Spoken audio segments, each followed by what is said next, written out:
भूर्भुवस्वः तत्सवितुर्वरेण्यं भर्गो देवस्य धीमहि धियो यो नः प्रचोदयात् धियो यो नः प्रचोदयात्। सभी धर्म प्रेमी सज्जनों को सादर नमस्ते जी। प्रिय बंधुओं, आज फिर आर्य समाज कोटी कॉलोनी रिहाड़ी से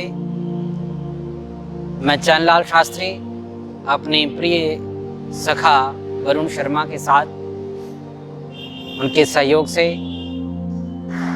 अपने पिछले व्याख्यानों की श्रृंखला के साथ जोड़ने के लिए उपस्थित हूँ। हम पिछले कुछ दिनों से चर्चा कर रहे हैं ईश्वर विषय पर। ईश्वर क्या है, कैसा है, कहाँ रहता है, उसके गुण कर्म स्वभाव क्या है, उस विषय पर चर्चा कर रहे हैं। और वेद के अनुसार चर्चा करते हुए, उसके गुण कर्म स्वभाव की चर्चा करते हुए हमने ईश्वर के विषय में कहा था, ईश्वर सच्चिदानंद स्वरूप है, निराकार है, सर्वशक्तिमान है, न्यायकारी है, दयालु, अजन्मा, अनंत, निर्विकार, अनादि, अनुपम, सर्वाधार, सर्वेश्वर, सर्वव्यापक, सर्वांतर्यामी, अजर, अमर, अभय, नित्य, पवित्र और सृष्टि करता है। उसी की उपासना करनी योग्य है। यह आर्य समाज का द्वितीय नियम है और इसके आधार पर हम देखते हैं कि यहाँ कहा उसी की उपासना करनी योग्य है। हम ईश्वर के नाम पर ना जाने ना मालूम किस किस चीज की उपासना करते फिरते हैं और असंख्य ईश्वर बना रखे हैं। अगर ईश्वर में ये गुण घटते हैं, ईश्वर में ये गुण विद्यमान है तो वो ईश्वर है, अन्यथा आप गलत दिशा में जा रही हैं। और हमने इन नामों की जो हमने गुण कर्म स्वभाव बताए, इसकी कुछ चर्चा पिछले व्याख्यानों में की है और उन व्याख्यानों को आप हमारे YouTube चैनल पे आर्य समाज रिहाड़ी कॉलोनी के फेसबुक पे भी देख सकते हो। तो आज हम अपनी जो वक्तव्य है, अपना जो विचार है, जहाँ तक हम प्रस्तुत कर चुके हैं उससे आगे प्रारंभ करेंगे। हमने चर्चा की थी ईश्वर सच्चिदानंद स्वरूप, निराकार, सर्वशक्तिमान, न्यायकारी, दयालु है। यहाँ तक हम पिछले व्याख्यान में इन शब्दों की व्याख्या कर चुके हैं। अब आगे है अजन्मा, अनंत, अनादि, अनुपम, सर्वाधार। वो अजन्मा है, ईश्वर का जन्म नहीं हो सकता। जन्म करने लेने के लिए जन्म का अभिप्राय वो किसी गर्भ में आकर के नहीं रह सकता। अगर ऐसा करेगा तो उसे एक शरीर में आना पड़ेगा और शरीर में जन्म के साथ ही एक आकाट्य सत्य जुड़ जाता है। भगवान कृष्ण गीता में इस बात का समर्थन करते हैं। वो कहते हैं जातस्य ही ध्रुवम मृत्यु, तो उसको जन्म और मरण के बंधन में फंसना पड़ेगा। और ईश्वर अगर जन्म लेगा, हाँ, इस बात से मैं सहमत हूं कि ईश्वर अवतार लेता है और अवतार का अर्थ, अव का अर्थ नीचे, तरण का अर्थ है उतरना, नीचे उतरना। नीचे उतरने का अभिप्राय ये नहीं कि वो कहीं ऊपर 7वें 8वें आसमान में रहता है, चौथे आसमान में रहता है जैसा कि बताया जाता है और वहां से कहीं नीचे उतरता है। अवतरण का अर्थ है वो गुणों के रूप में वो नीचे उतरता है। कैसे? जो व्यक्ति परमात्मा की जितनी जितनी उपासना करता है उसके नजदीक होता चला जाता है, वो गुणों के रूप में उसके अंदर परमात्मा के गुणों का आधान होता चला जाता है। उतने उतने रूप में वो ईश्वर के गुण उसमें उतरते चले जाते हैं और हम उसको अवतार कहते हैं कि ईश्वर का अवतार है। अवतार का अर्थ ये हुआ, जैसे अग्नि में हम लोहा डालते हैं, लोहा गर्म करने के लिए डालते हैं। लोहा अग्नि नहीं है, लेकिन जितना उसने अग्नि का सानिध्य प्राप्त किया, ये उपासना का अर्थ में गायत्री मंत्र के अपने व्याख्यान में विस्तृत तरीके से समझा चुका हूँ। आप हमारा गायत्री मंत्र पर जो 4 व्याख्यान YouTube में पड़े हैं, फेसबुक में हैं, उनको सुन सकते हैं। जैसे लोहा अग्नि में पड़ा और अग्नि के जितने नजदीक जाएगा उतने उतने अग्नि के गुण उसमें आते चले जाएंगे। अग्नि में पड़ गया तो अग्नि के जितने गुण हैं वो उसमें सब आ जाएंगे। लोहा अग्नि नहीं है, अग्नि लोहा नहीं है, फिर भी लोहा अग्नि स्वरूप हो गया। अग्नि ने अपना रूप भी उसको प्रदान कर दिया और अपना गुण भी उसको प्रदान कर दिया। वैसे ही परमात्मा के सानिध्य को जो जितना जितना प्राप्त कर लेता है, परमात्मा गुणों के रूप में उसमें अवतरित हो जाता है और संसार के लोग उसका सम्मान करते हैं, संसार का लोग उसे भगवान कहते हैं। और इस प्रकार से हम प्रयास करें कि परमात्मा के सानिध्य को प्राप्त करें, उसकी उपासना करें, उसके गुणों को हम अपने अंदर जितना जितना धारण करते चले जाएंगे, परमात्मा गुणों के रूप में उतना उतना हमारे अंदर अवतरित होता चला जाएगा। तो मेरे कहने का अभिप्राय है, ईश्वर स्वयं जन्म नहीं लेता, शरीर धारण नहीं करता। अगर शरीर धारण करेगा तो उसको बंधन में भी फंसना पड़ेगा, उसको सुख दुख इत्यादि द्वंद्वों में फंसना पड़ेगा। और परमात्मा इससे सबसे ऊपर है। हमने पहले ही जो ईश्वर का विशेषण बताया वो सच्चिदानंद स्वरूप है, वो आनंद स्वरूप है। तो वो जो आनंद स्वरूप है वो उस आनंद को छोड़ करके जन्म मरण के चक्कर में नहीं फंसता। और जन्म मरण के चक्कर में आ जाएगा, जन्म के चक्कर में आएगा तो पैदा हुआ तो मरना भी पड़ेगा, बुढ़ापा भी आएगा तो शरीर के साथ नस नाड़ियों के बंधन में भी पड़ेगा। तो पिछले व्याख्यान में हमने एक यजुर्वेद का मंत्र सुनाया था, सपर्यगा शुक्रम अकायम अपरणम असनाविरम शुद्धम अपापविद्धम कविर्मनीषी। इसमें कहा वो शुद्ध है, वो अपापविद्धम, वो बंधन में नहीं आता, वो अकायम असनाविरम अवरणम, वो नसनाड़ियों से रहित है, वर्ण फोड़े फुंसी इत्यादि रोग खाज खुजली इत्यादि से रहित है। वो ईश्वर अजन्मा है।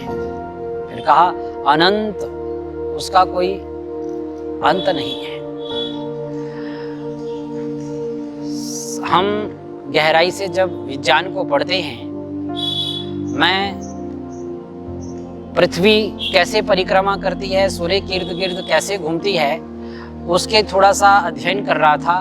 तो मैंने पढ़ा कि पृथ्वी अपनी धुरी पर 1 घंटे में 1610 किलोमीटर प्रति घंटे की रफ्तार से घूम रही है।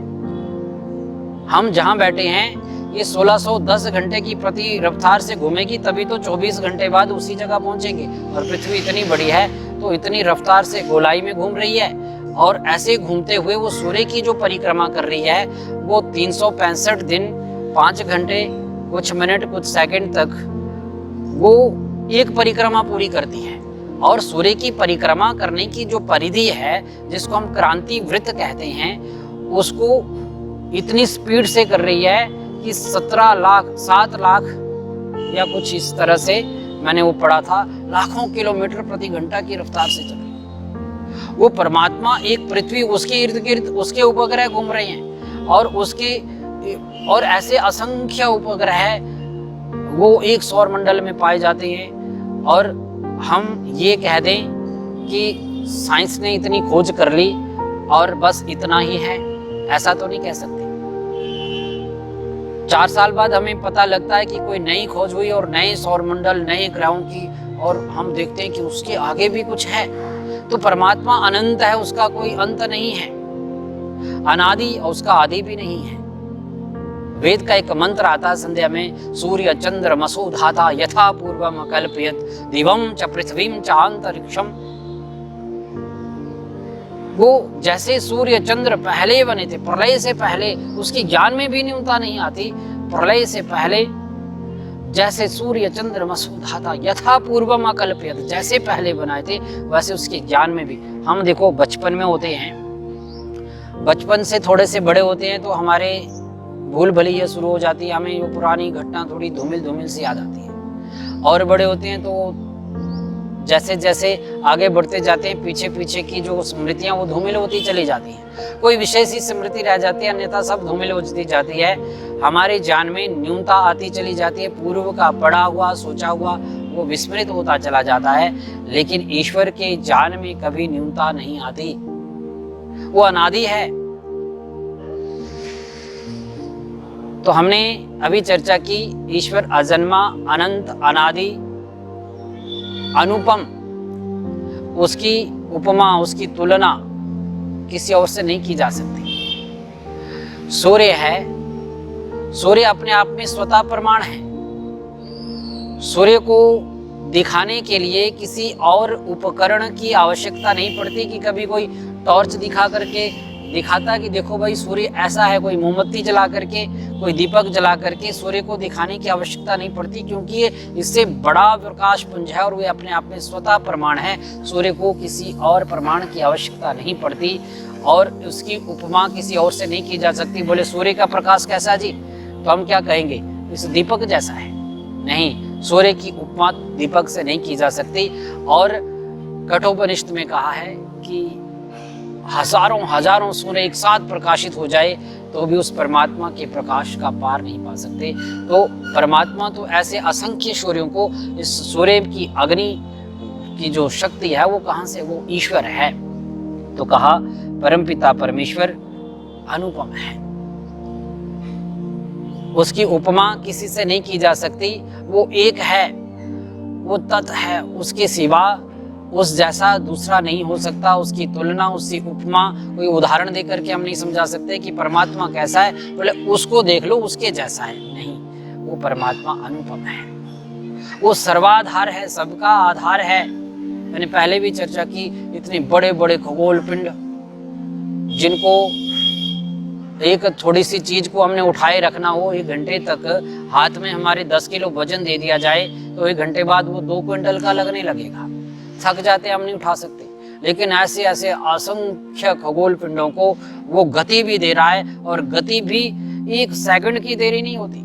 पृथ्वी जो 365 दिन 5 घंटे कुछ सेकंड कुछ मिनट में घूम करके आती है, वो अगले साल को ये नहीं कि गति मंद पड़ गई, इस साल ये अगले साल कुछ, वो सारी व्यवस्था में चलता है। उस व्यवस्था के पीछे कौन होगा, कोई तो है।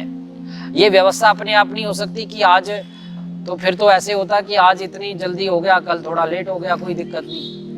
लेकिन इसके पीछे कोई चेतन सत्ता काम करती है और वो परमपिता परमेश्वर है, वो सर्वाधार है। इन सब चीजों के पीछे वो आधार है, वो सर्वाधार है, वो सर्वव्यापक है, वो सर्वांतर्यामी है। जो सर्वव्यापक होगा वही सर्वांतर्यामी हो सकता है। अगर हम ईश्वर को शरीर में बांध देंगे, किसी शरीर की, तो शरीर में आप देख लो, मैं सामने बैठा हूं, मेरे सामने दीवार हो, दीवार के उस पार क्या हो रहा है मुझे नहीं दिखाई देता, तो वो एक देशी हो जाएगा। उस देश में क्या हो रहा है उसको नहीं पता।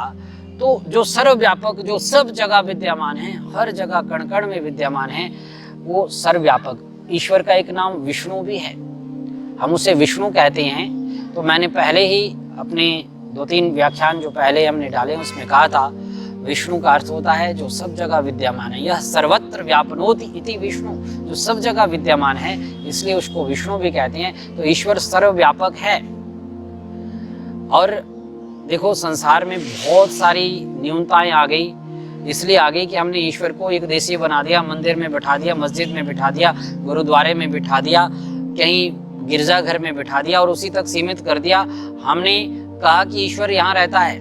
आपने कभी, आप इन सभी धार्मिक स्थलों पर हम जाते हैं, पर वहाँ जाकर के मन में बड़ी सात्विक सी प्रवृत्ति आ जाती है और व्यक्ति कभी वहाँ झूठ नहीं बोलता, वहाँ पाप करने की नहीं सोचता।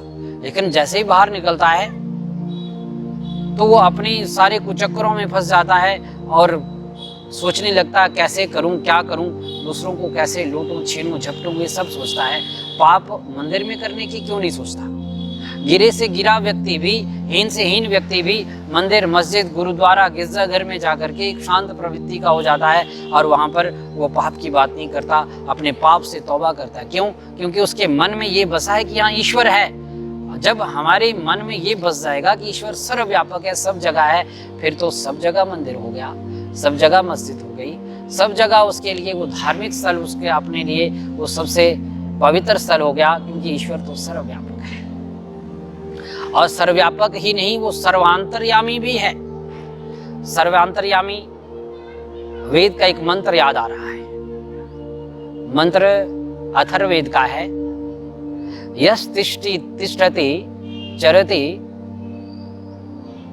यश वंचति यो निलायम चरति यम प्रतंकम दौ सन्निषद्ये यन मंत्रयते राजा वरुणः राजा तदवेद वरुणस्तृतीय। इस मंत्र में कहा यस तिष्ठति चरति, जो खड़ा है ये चल रहा है। यस वंचति, जो दूसरों को ठगता है। यो यस निलायम चरति, जो एकांत में व्यवहार करता है, एकांत में पाप करता है, एकांत में बुरे कर्म करता है, मुझे कोई नहीं देख रहा, ये सोचता है कि मुझे कोई नहीं देख रहा। एकांत में व्यक्ति पाप कब करता है? हमेशा एकांत में करता है। और याद रखें, व्यक्ति पापी होने से नहीं डरता, व्यक्ति इस बात से डरता है कि मुझे पाप करते कोई देख ना ले, इस बात का परहेज करता है। और यस तिष्ठति चरति यस वंचति यो निलायम चरति यम प्रतंकम, जो एकांत में दूसरों को मारता है, लूटता है, अपने छोटे से स्वार्थ के लिए, अपने स्वार्थ के लिए वो दूसरों को हानि पहुंचाने तक भी नहीं घबराता। फिर कहा आगे मंत्र में कहा दौ सन्निषद्दे यन मंत्रयते राजा तदवेद वरुणस्तृतीय। दो व्यक्ति एकांत में बैठ करके छिप करके दूसरों की निंदा चुगली करते हैं और सोचते हैं कि कोई वार्ता करते हैं, दूसरों को छलने की कुछ बात करते हैं और सोचते हैं कि हमें किसी ने नहीं सुना। कहा राजा, वो राजा परमपिता परमेश्वर, और राजा कहा है उसे। देखिए, हम यहाँ अपराध करके, भारत में व्यक्ति अपराध करके दूसरे देश में भाग जाता है, आपने कई उदाहरण देखे हैं, और फिर दूसरे इस देश के कानून से बचा जा सकता है। कहीं दूर इस देश से पूरी दुनिया में अपराध करके हम दूसरे प्लैनेट में बसने की भी सोच रहे हैं, विज्ञान प्रयास कर रहा है, दूसरे प्लैनेट में जा कर के बच सकता है, लेकिन परमात्मा के साम्राज्य से दूर नहीं भाग सकते, उसकी आंख से नहीं बच सकते। राजा तदवेद वरुणस्तृतीया, वो सब हमारे उस अंतर की मंत्रणा को भी सुनता है, हमारे अंदर जो विचार चलते हैं उसको भी जानता है। उसके यहाँ गुप्तचरों की आवश्यकता नहीं पड़ती, उसे किसी साक्ष्य की आवश्यकता नहीं पड़ती। हम देश के कानून को और व्यवस्थाओं को धोखा दे सकते हैं। व्यक्ति अपने आप को भी धोखा देता है, अपने आप को तो नहीं दे सकता, वो जानता है अंदर से मैं कैसा हूँ, लेकिन दिखना कुछ और चाहता है, और उस दिखने के चक्कर में जैसा होता है वैसा नहीं, कुछ जैसा वो दिखना चाहता है वैसा बनने के प्रयास में जैसा होता है वैसा भी नहीं रहता। तो इस मंत्र में कहा कि ईश्वर तो सब देखता है, अंदर की बात भी जानता है। हम जो अकेले में करते हैं, पाप करते हैं, छिप करके अकेला व्यक्ति करता है, रिश्वत लेता है व्यक्ति, तो वो इस बात का ध्यान रखता है कि कोई मुझे देखे ना, मैं पाक साफ दिखूं। झूठ बोलता है तो इस बात का ध्यान रखता है कि ये झूठ मेरा पकड़ा ना जाए, उसके पीछे 10 झूठ और बोलेगा। इस प्रकार से जो भी पाप करता है, पाप करता हुआ व्यक्ति इस बात से डरा रहता है कि बस पाप करता हुआ मैं पकड़ा ना जाऊं, और फिर सोचता है कि मुझे सुख ही सुख मिले जीवन में। वो परमात्मा, जो व्यक्ति परमात्मा को सर्वांतर्यामी नहीं मानेगा, तब तक उसके आत्मिक उन्नति नहीं होगी, क्योंकि वो डरेगा नहीं पाप करने से। जो सर्वव्यापक नहीं मानेगा, एक जगह बिठा देगा कमरे में, किसी घर पे भी हम देखते हैं, हम घरों में जाते हैं तो देखते हैं कि एक कोने में छोटा सा मंदिर बना करके वहाँ जा कर के व्यक्ति हाय तौबा कर लेता है, लेकिन दूसरे कोने में बैठ करके मांस भी खा रहा है, शराब भी पिएगा, झूठ भी बोलेगा, गलत भी जो कार्य हो सकता है वो करता है, लेकिन उस मंदिर में बैठ के नहीं करेगा। क्यों? क्योंकि उसे ये वहम हो गया है कि परमात्मा सीमित स्थान पे रहता है, हमने उसको एक कोने में बंद कर दिया। ईश्वर याद रखें, ईश्वर सर्वांतर्यामी है, वो सर्वज्ञ है, वो सर्वेश्वर है, वो सबका ईश्वर है, सबका स्वामी है, वो सुप्रीम पावर है, परिभू स्वयंभू, वो परमपिता परमेश्वर सर्वांतर्यामी, सर्वज्ञ, सर्वाधार, सर्वव्यापक है। तो इसलिए वो अजर है। आगे कहा वो अजर है, उसमें जरा अवस्था नहीं आती। जरा किस में आती है? जो जन्म लेता है वही तो आगे जा कर के पुराना हो जाता है, बूढ़ा हो जाता है। परमात्मा में वो जो त्रुटियां हैं, ये जो दुर्गुण हैं, जो ये हम लोगों में हैं, वो प्रकृति से जुड़े होने के कारण परिवर्तनशील प्रकृति है, प्रकृति में परिवर्तन आता है, परमात्मा में कोई परिवर्तन नहीं आता। वो अजर है, वो अमर है, मरेगा तभी जब पैदा होगा। वो अमर है, वो अनादि है, अनुपम है, सर्वाधार है, सर्वेश्वर है, सर्वव्यापक है, सर्वांतर्यामी है, अजर है, अमर है, अभय है। मित्राद भयम, मित्राद भयम, जाताद भयम, परोक्षात्। हे परमात्मा, हमें मित्र अमित्रों से अभय प्रदान करो, क्योंकि तुम अभय हो, हम मंत्र में प्रार्थना करते हैं। तो इस प्रकार से अजर अमर अभय नित्य पवित्र, वो पवित्र है और सृष्टि करता है, सृष्टि का निर्माण करता है, उसी की उपासना करनी होगी, उसी की, उसके अतिरिक्त और किसी की नहीं। ईश्वर के स्थान पर हम दूसरे की उपासना नहीं कर सकते, ईश्वर तो ईश्वर है।